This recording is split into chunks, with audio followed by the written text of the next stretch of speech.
ওয়ালাইকুম আসসালাম। তোমরা সবাই টিট ডাউন স্যার, টিট ডাউন না সিট ডাউন। হাইট পাস করে 200 টাকা ঘুষ দিয়ে চাকরি লিখছি, ছাত্ররা ভুল ধরবি না, কি করবি? ও সিট ডাউন হ্যাঁ, আমারই ভুল হয়েছে, তোমরা বসো।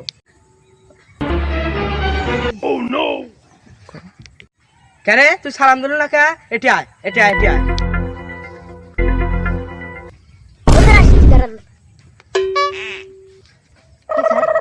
কেন তুই সালাম দিল না কে? সালাম কি তোর বাপ দিবি?